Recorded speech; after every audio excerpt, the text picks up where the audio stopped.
Pessoal, não vamos esquecer de acionar o sino. Olá, combatentes do canal da Guerra. Eu preciso confessar para vocês que o vídeo de hoje é uma realização pessoal muito grande para minha entrevista com Andrei Martyanov. Martyanov, para quem não conhece, né, ele foi oficial, ele nasceu em Baku, no Azerbaijão, mas ele é russo, né? Ele nasceu na antiga União Soviética e ele foi oficial da marinha soviética, né? Então ele tem muita experiência, né, com navios, com Estado-Maior. Ele participou de diversos eventos no Cáucaso, e depois ele saiu da marinha, mudou para os Estados Unidos, escreveu diversos livros, vocês encontram aqui na descrição, e ele tem tanto um blog quanto um canal que são maravilhosos, são referências, são as ideias do Martyanov são altamente disruptivas. Eu acho que no exterior ele talvez seja uma das pessoas que mais se aproxima, né, da mentalidade do público do canal Arte da Guerra, de maneira que vocês vão gostar muito dessa entrevista. Já está no canal dele, quem quiser assistir direto em inglês pode. Eu sugiro que vocês se inscrevam no canal do Martyanov. Eu todo dia olho o canal dele, tá? Todo dia eu escuto alguma coisa lá. Se inscrevam no canal dele, o link se encontra aqui na descrição. Adquiram os livros dele, sigam ele no blog. E agora vocês vão ver a nossa entrevista, tá? Com legendas. Essas legendas foram cortesia do Felipe Bombardelli, inscrito aqui do canal. Ele gentilmente pegou o vídeo e legendou em português com um trabalho maravilhoso. Eu quero mandar um grande abraço pro Felipe, tá? Obrigado pela gentileza e pelo carinho com o público do nosso canal. Você tem a nossa eterna gratidão aqui. Eu queria dizer para vocês que essa daí, eu espero que não seja a última entrevista do Martyanov aqui no Arte da Guerra. A gente quer fazer outra. Ele é genial, tem um senso de humor fora de série, ele é cáustico, assim, que a gente é muito parecido na maneira de ver o mundo, tem uma formação parecida e mais ou menos da mesma idade. Ele é de 62, eu sou de 66, tá? Então é essa entrevista que vocês vão assistir agora. Aproveitem ao máximo, foi muito legal, vocês vão aprender muita coisa como eu também aprendi. Vamos ouvir o Martyanov então.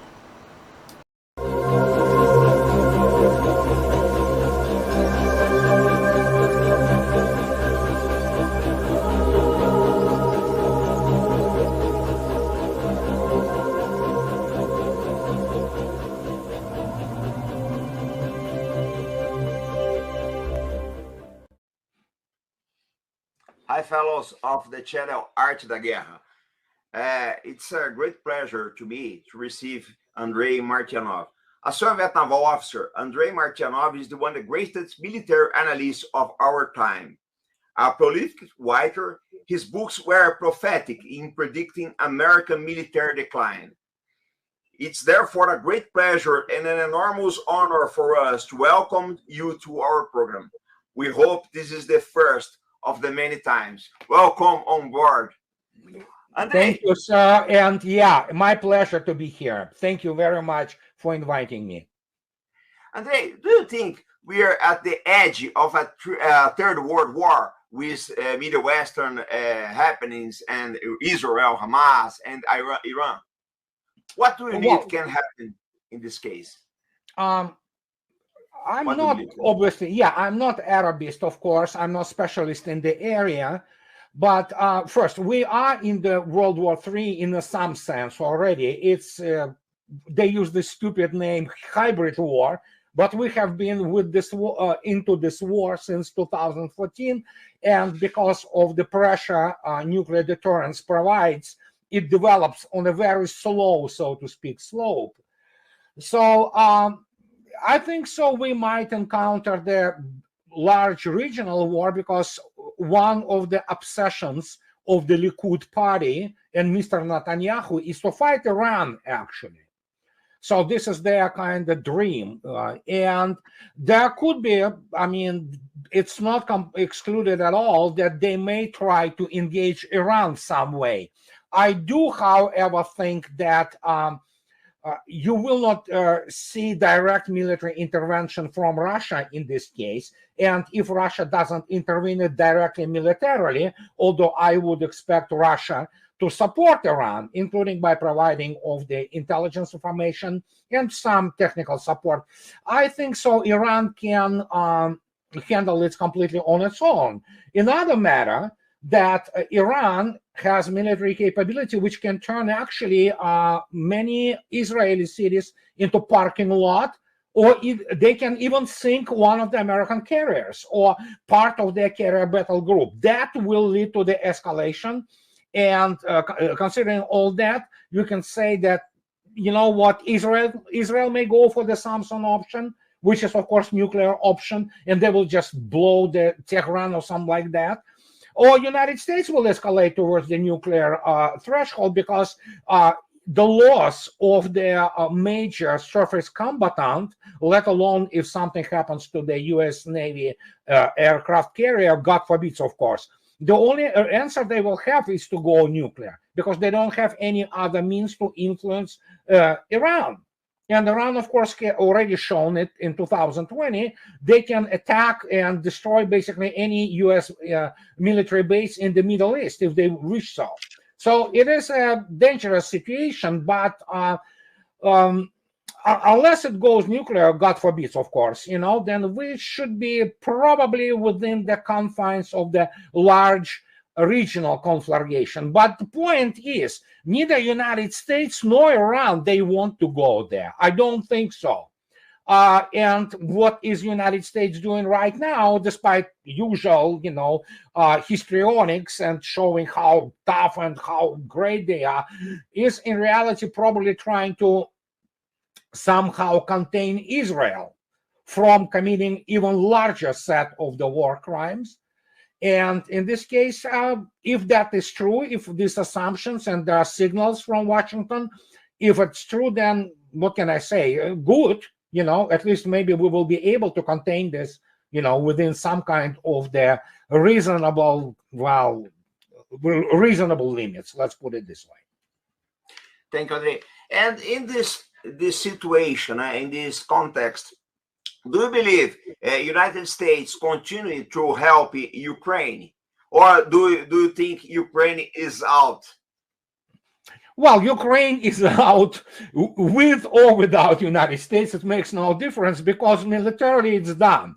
What we see now is basically the formalization of the military defeat, because Ukraine, I made the video today, by the way, specifically about that, when White House already came up with such lies as Russians execute those own personnel and ready to kill the whole units who do not want to go on the offensive, which is, of course, complete malarkey. But the point is, militarily, they don't have any mobilizational potential left. They basically are drafting now people who are 70 years old. They draft amputees. They draft women. And so it's basically, how to put it, it's a Volkssturm, but actually German Volkssturm in 1945 had better combat capability than Ukrainians have today. And there are also confirmed data, many thousands of the AWOL, they just, you know, just run away. Some of them run towards Russians, majority of them run towards who knows where in Ukraine. So we have a military catastrophe for them unfolding, and the only question is today, how far Russia will decide to go. And this is the main point they discuss right now in Kremlin. How much of Ukraine, as some people say, Kharkov and Mykolaiv and Odessa, maybe something more.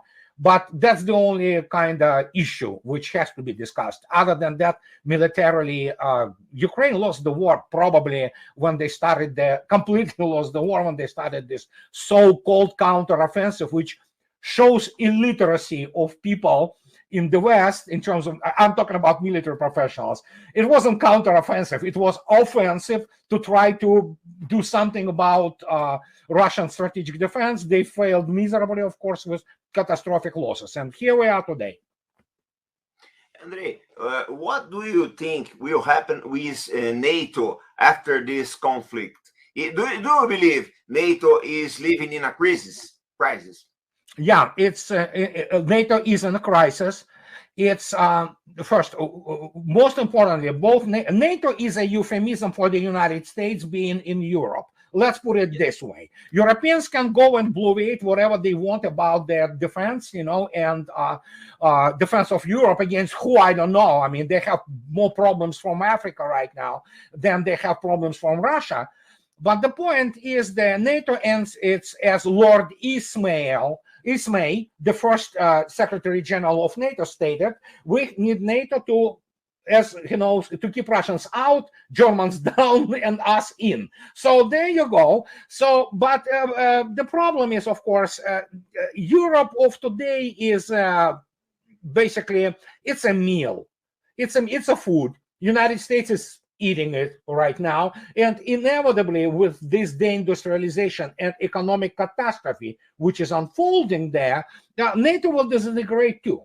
And Germany, if you look attentively at the core nation of the NATO in Europe, what happened to Germany, it defies imagination. And by the way, Soviet army in the 1970s and 1980s, they didn't respect that much of the U.S. Army, except for the, you know, tactical nukes and things of this nature, and Air Force. But as combined arms warfare army, it was Bundeswehr, which Soviets respected dramatically, you know, because they said they knew they were the best army in Europe. They were better than Americans, actually. So this is not the case anymore.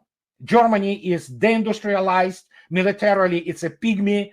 So, and when you look at this, NATO is already in the process of disintegration. So once the military defeat is formalized politically, that means Russia comes in and dictates the unconditional surrender, so to speak, conditions, what has to be done, it's over for NATO.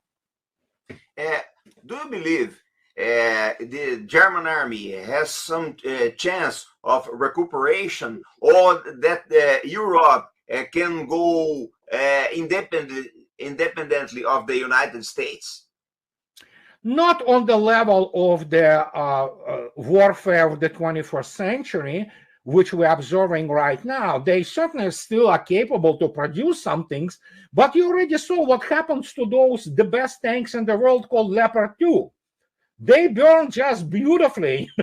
So this is what, and then do not forget, German population has been emasculated utterly. And I mean utterly. We are talking about people, they cannot identify what gender they are, for crying out loud, you know. So they have what, 42 genders or 180? I don't know. I just lost their count. So I don't think so. Once you go through this basically deformation, which they came through under Angela Merkel, and of course, how Frau von der Leyen, while being Minister of Defense, destroyed the remnants of Bundeswehr. And now with the disintegration, I don't see how Germany can come up with anything anytime soon. It might take generation for them to return even to the good old glory days of Bundeswehr of 1970s and 1980s. But today, I don't see it. And same goes for the Europe as a whole. They don't have resources. They simply don't have resources. When you have people who are basically, even Borrell, this, you know, just insane dude, you know, Joseph Borrell, who is Russophobic, I mean, fanatic, even he has to admit that Europe and Germany lived that well since 1960s, early 70s, primarily thanks to the Soviet-Russian energy. They don't have it anymore. You don't have energy, you don't have economy. That's simple as that. Andrei, I want to you talk in your video about American military doctrine. After the World War II, the Americans talked to the German generals who about their tactics and so, but they never studied Soviet tactics and strategy. Do you think that situation has changed, or the Americans continue to make the same errors? They don't study Chinese, Russians, Iranians, and so. What do you think? Well, they study, but it's just half the deal. And again, for example, if not for Colonel David Glantz, himself a veteran of the Vietnam War, the U.S. Army Command and General Staff College in Leavenworth, Kansas. It's their main preparation where they prepare the staff officers for the planning missions and all that.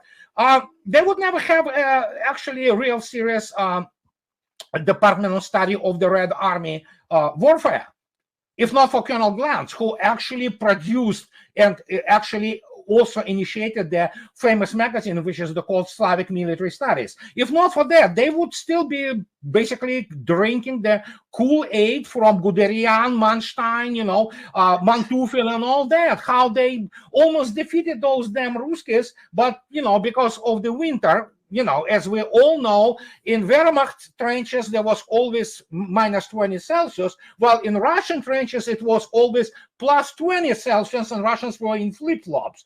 It's good old Western excuses. The same with Napoleon, So French do not know. Most of French have no clue what Battle of Borodino, Battle of Smolensk was. It was about, Napoleon went into Russia, Russians ran away, and then winter struck and bang, he lost the Grand Armée, of the 675,000 people.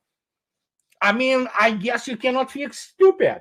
And on the American side, because they are completely poisoned by this idiotic war in Gulf, which they beat down after half a year of predispositioning, pre-deploying forces, the third-rate military, it's not even third, the fourth-rate military, with no actual air force, no actual air defense, no actual, electronic warfare capability, how would have been basically illiterate, and yet they try to learn lessons based on that. Of course, they're not going to learn anything. And now, when we have the modern war of the 21st century, the most important thing, they don't have the access to what really matters, correlates of war, the actual operational tactical data on the use of the hardware, how it influences through operational research, the tactics, field manuals, operational manuals, and things like that. The only thing they have really is what they have, the electromagnetic and optronic picture of the battlefield through their own ISR, intelligence, surveillance, reconnaissance means, and then of course from the baloney malarkey which the Ukrainian military feeds them. And as you know, Ukrainian military kills 20,000 Russians a day. They just, like all those Germans, French, or what have you, they always something, just doesn't allow them to become victorious and take the Kremlin.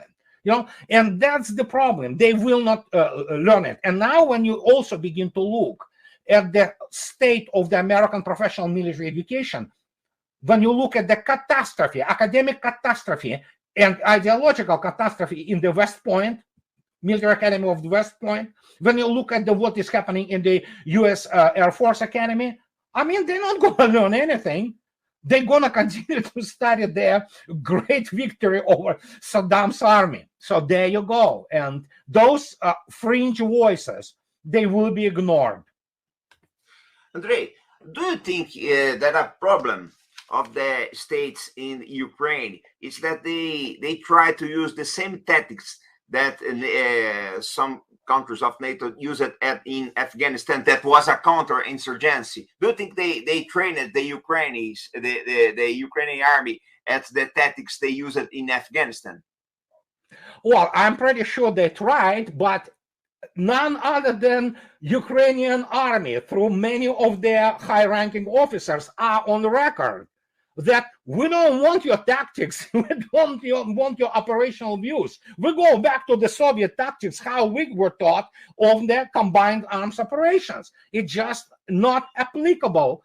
It wasn't applicable then. Now, when you have a completely new territory in terms of the full-blown net centricity of the modern armies, of the extremely advanced ISR complex, intelligence, surveillance, reconnaissance. And of course, Russia, unlike Iraq, Russia has her own excellent satellite constellation, which also absorbs what it needs. Then suddenly, you read their field manuals, U.S. Army field manuals, it's all about beating the guys who have no air defense, they don't have air forces, they don't have any competent soldiers, they don't have any other forces, they cannot even comprehend still they probably getting around now to realization that Russian military industry dwarfs that of the United States, let alone any European country. They never knew it because they use this metric of the GDP, which is completely fictitious, gross domestic product, and they think so because there are a lot of money,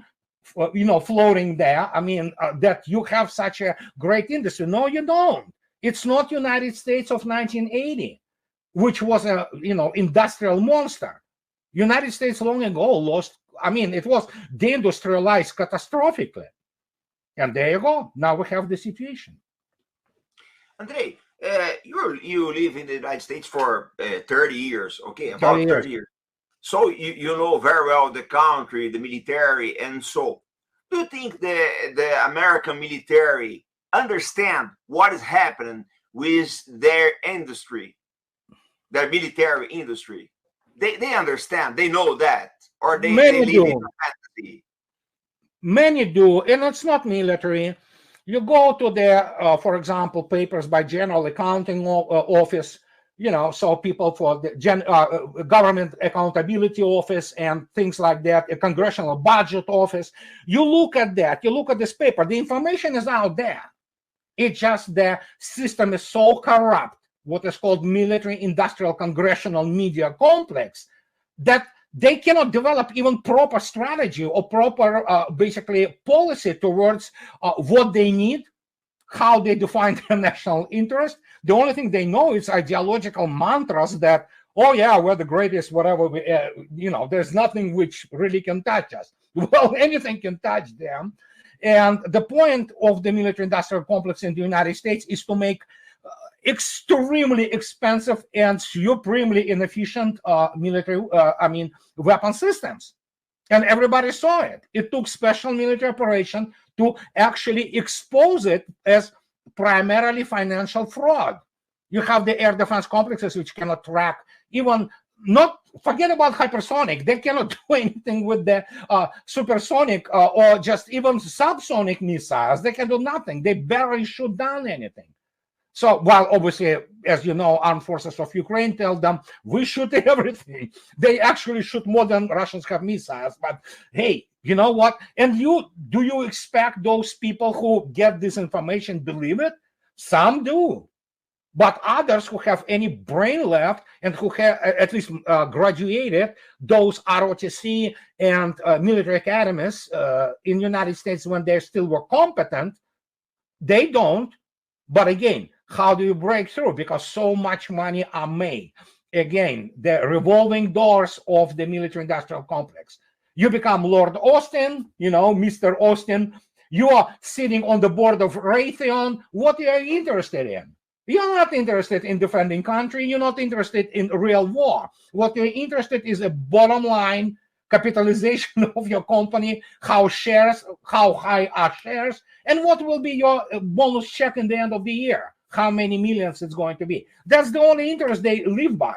And you finally get this whole generation of military and politicians who think and feel like that, and here we are. Andrei, one of the greatest problems of the armed force of the United States is the recruitment. Why so few Americans want to serve, want to go to the army, to the air force, to the marines, to the navy? What's happening with the youngs in America? Why don't they don't want to enlist, to serve? Well, because their mythology kind of evaporated.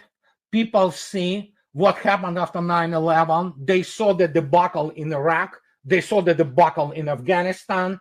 So it is debacle. I mean, United States Army didn't win a single war after 1950. And even in 1950 in Korea, it was basically stalemate. After that, Grenada. Of course, they defeated Grenada. Then they issued Grenada. Yeah, they issued more medals than there were actually troops participating in all that. Other than that, what do you see? Beating some incapable, semi-literate Saddam force with all opportunities in the whole world supporting you on that? I mean, show me a real war. Vietnam, We know how it all happened. And, you know, Afghanistan, we saw the withdrawal. And when you begin to look at the military history, I mean, I'm sorry, show me the professional, top-notch, you know, the operational and strategic planning. There is none. There is none. And that's the issue. And you want to actually, you go to the bank and you ask for the loan or opening of the credit card. What do they do first? They pull up your credit history. They look at your credit score and what credit score the U.S. military-industrial complex has. We saw it. Andrei, do you believe that after the Gulf War and the end of the Cold War, United States, they felt they were the only great kid on the block, and so they relaxed? Do you think this is the main problem? And so in this time, Russia and China grow. Well, that's certainly a part of it, but it's a larger issue of the, for example, again, I am on the record, again, I write books about it. The Russia study field in the United States is non-existent. It's basically a wasteland of shysters, academic frauds who do not understand how the world operates. And if you read my second book, I just showed, I mean, the moment anybody from with their military background comes to you and says, oh, but its cost is $1 billion, you have to stop conversation immediately, because you know the person who talks to you like this when say, oh, look at the, you know, Zumwalt class destroyer, it's $4.5 billion. Well, I'm sorry, you do not define weapon system by their price. You define it by the combat effectiveness. And when you begin to look at this combat effectiveness against who, and as I already stated, show me the statistics. Well, it's all secret. Of course, it's all secret. When we have now that basically confirmation that the first, well, not first, I mean, there was the second generation of Patriot PAC-2 failed miserably in Israel during the first Gulf War. They didn't intercept 90% of easy ballistic targets. And when you begin to look at it, it was both relaxation, but it was, again, it's corruption. It's corruption at the highest levels because they need to make money. They want to, hey, I mean, I understand they want to be super rich.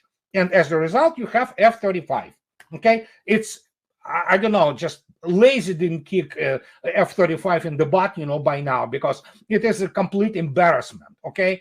And when you look at this, you look at the weapon systems, you look at the concepts, you look at the field menus, who are they trying to fight in this particular case? You cannot expect it from the country which is completely insulated by the two world oceans from all major theaters of operation, and who never experienced any foreign invasion on its on the United States proper.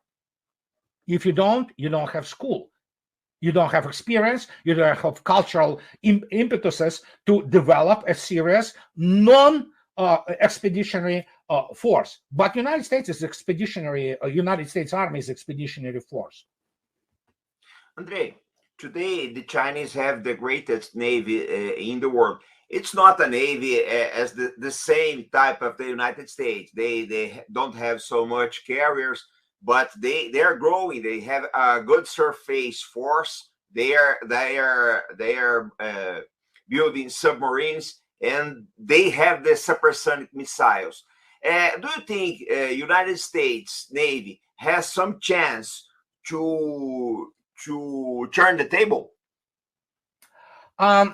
There is no doubt that at this stage, Chinese have one of the largest, actually, surface fleet, and it's fairly modern.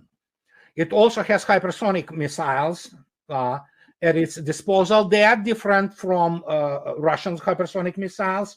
They are actually ballistic hypersonic missiles like the F-21, which you launch from the vertical shaft, vertical launch system. But here's the issue.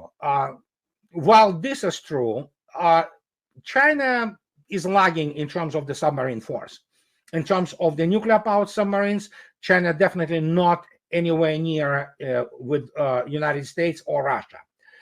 Virginia's, for example, the mainstay of Russia, American U.S. Navy force are excellent subs, top notch. And in this respect, while definitely China can defend itself at the first island chain, I don't think so that Chinese Navy has the capability to survive, for example, the fight for the shipping lanes of communications in the Indian Ocean.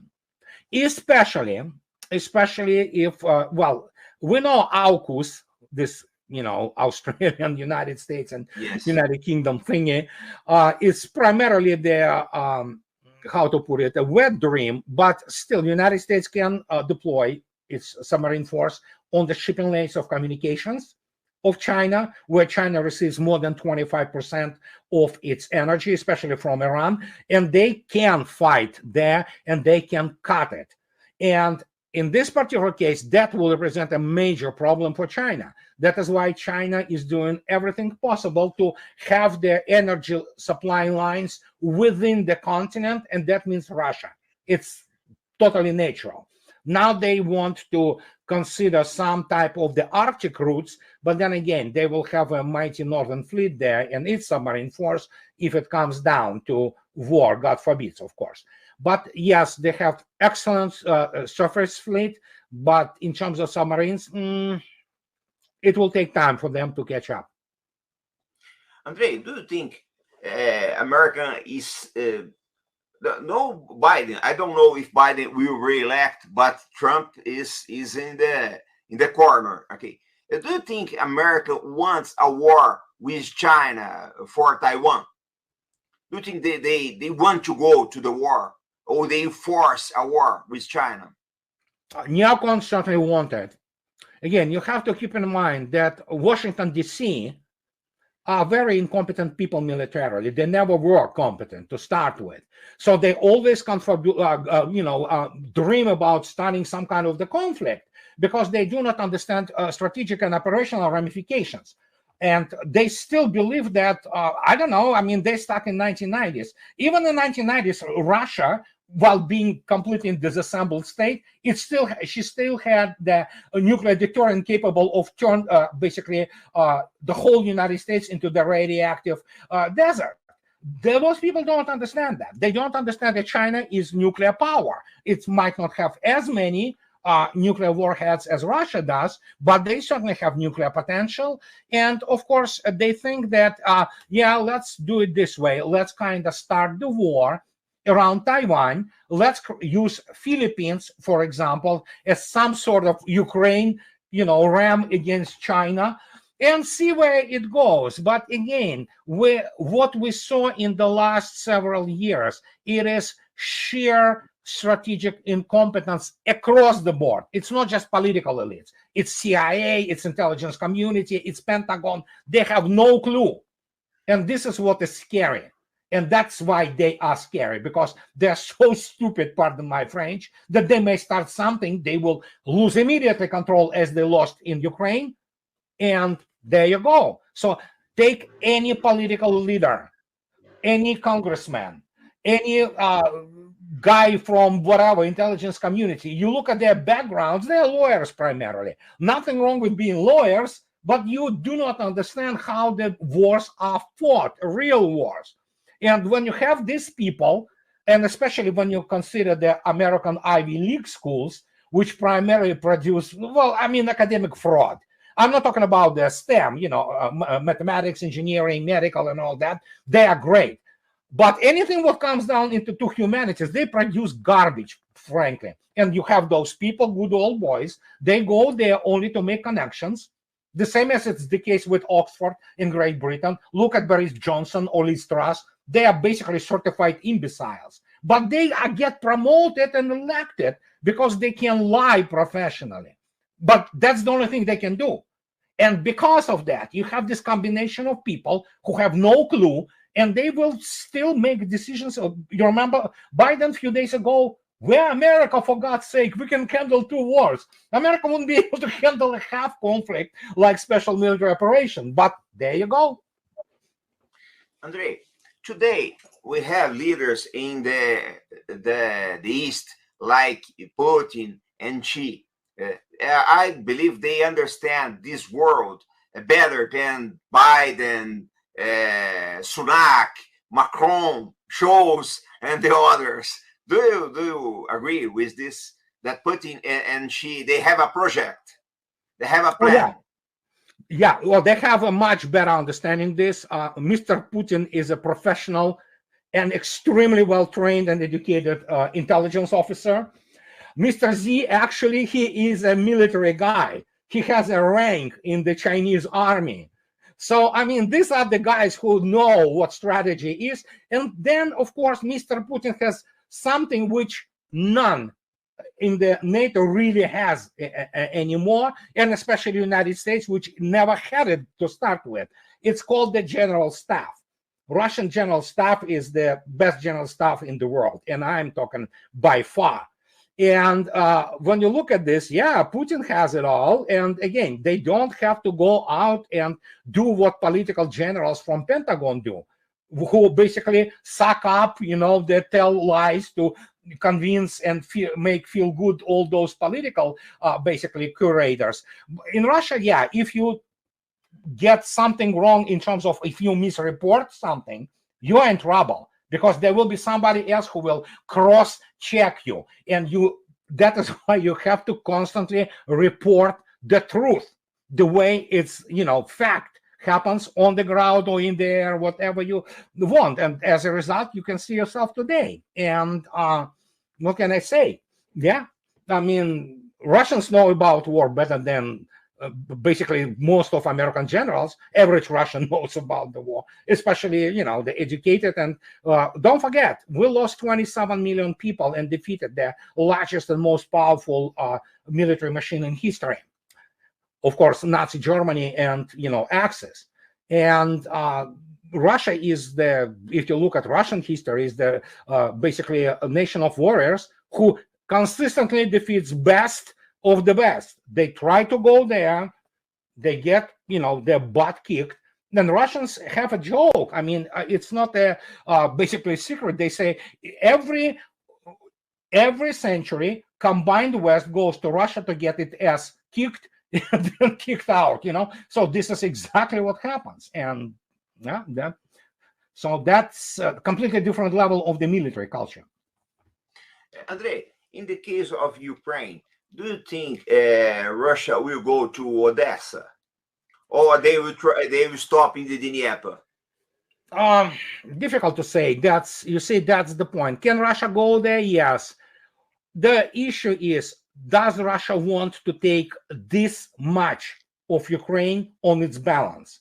Russian economy, while huge, much larger than German economy, still, do not forget, Russia is basically digesting right now, not only economically. Economy and money is the easy part. It's the population and the cadres which you need to install there to run it in accordance to the Russian laws.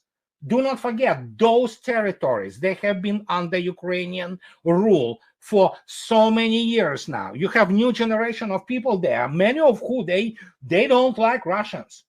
So that's the only fundamental issue which is being discussed in Kremlin right now. But if Russia can take Ukraine, Odessa, absolutely. And actually many of Russian political top people like Mr. Medvedev, and Mr. Patrushev and Mr. Lavrov, they have been on record that it is a Russian city and it basically belongs to Russia. So possible, but not necessarily now. But as for the left shore of Dnieper, absolutely, that's probably going to happen. And if you didn't know, the Russian diversionary recon groups are already operating on the right bank of Dnieper. So it's we'll see. I'm not in general stuff. I don't know, but that will be my guess. But Andrei, I think that a great problem the Russians will have to face in the future is that NATO, United States and NATO, they give it to the Ukrainians long-range weapons. These weapons, by the right bank of the Dnieper, can attack Donbass, do you think these weapons will be a problem? As the same that Golan Heights are for Israel. I think Russia will need a buffer zone in Ukraine. Do you think it's possible? They will try to a buffer zone. I hear, yeah, I see where you're coming from. Yes, fact is, you don't need to even listen to me. Mr. Medvedev and Mr. Putin are on the record, and I quote them, that if they get longer range weapons, we're gonna move further away for them not to be able to attack whatever. So it's pretty kind of self-evident, you know. But of course, Russia has their technological means, including their air defense, to mitigate what is basically possible. Whatever will be delivered, the same as well as ATACMS. And let me put it this way. The United States has been kind of a little bit hesitant providing them with the longer range because they know that that might lead to a really fast escalation and Russia will end up standing on the border with Poland. So, I mean, nobody wants that to do that, you know, not yet at least. So it is possible that they will get longer range weapons. How probable it is, I don't know. But, well, Russia will just move further to the west, and that's it. Andrei, what's the meaning? Why did Russia did not destroy the bridges on the Dnieper? Because all the weapons come through the bridges. I don't understand this. What do you think? Why they did not destroy the bridges? Everybody in Brazil wants to know this. Two reasons. Humanitarian. A lot of supplies, food, medicine, all kinds of things are going through those bridges in Ukraine. Russia is not Israel. Russia is not bombing That is why, for example, it's not a war for Russia. It's special military operation. Because if that would have been war, pure operational strategic manuals, it would be completely different kill ratio of civilian people, of the civilian infrastructure. Much more would have been allowed. First. And second, Russia will need those bridges herself. That's kind of self-evident. So why would Russia basically blow something which she will use later? Yes, it's a good answer. Andrei, the other problem we have is all the weapons NATO sent to Ukraine, Russia destroyed. Destroyed HIMARS, Javelins, Leopard, Challenger, Bradley, and is waiting for the Abrams and F-16. What do you believe that will happen in the future for the weapons industry in the States and the NATO countries? They have a crisis. They have a problem. Yeah, they do. And the point is, don't forget, Leopard 2, even a few months ago, was basically presented and promoted as the best tank in the world. Well, you know what happened to them pretty fast. So I have a saying, you know, nobody ever escaped Kornet to start with. And then, of course, you have Russian combat helicopters, which are armed with a variety of the anti-tank weapons, including Elmur, which is Russians called Lemur, what is called item 305. It's a almost 20 kilometers long range shoot and forget missile, which can be actually operated in any regime. Radio command, you know, so shoot and forget. So, I mean, there's no point to pretend that they, you know, basically those weapons are something special. And it's the fact that F-16 makes no difference.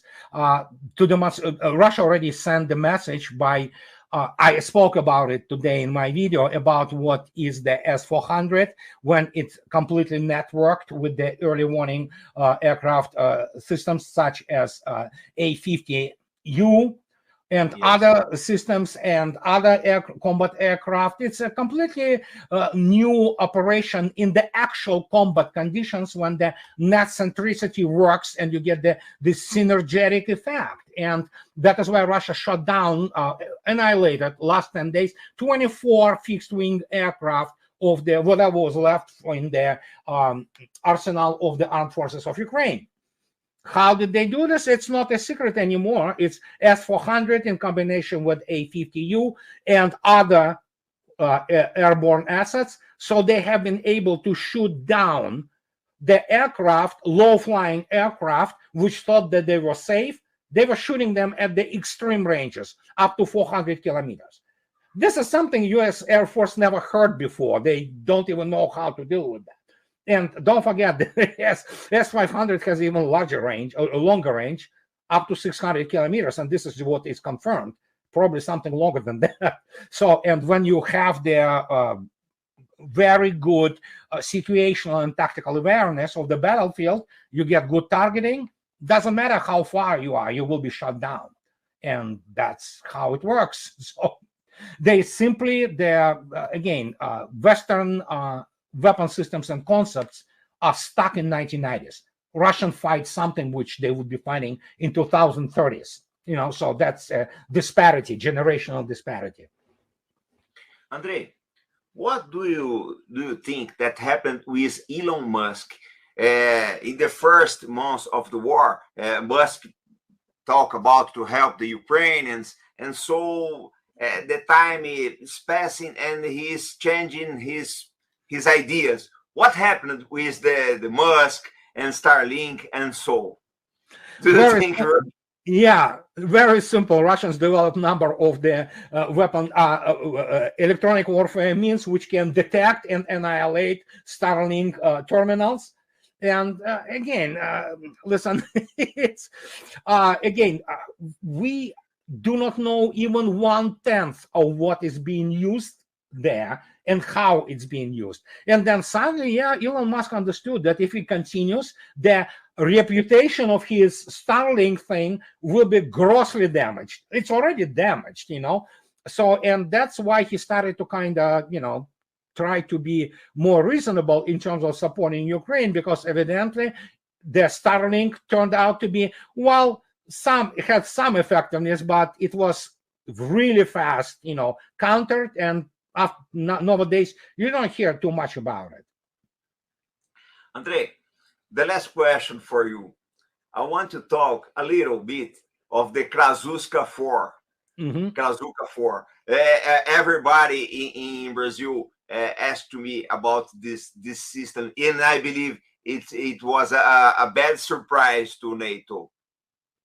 The electronic warfare of Russia. Yeah, I know what you're talking about. I don't know much about Krasucha other than what is available in the open media. I definitely do not do spying, you know, and I better not. I still want to visit Russia once in a while. I don't want FSB, you know, grabbing me and throwing me into the cellar. No, I'm joking, of course. No, it's one of many electronic warfare systems. Krasucha is just one of them.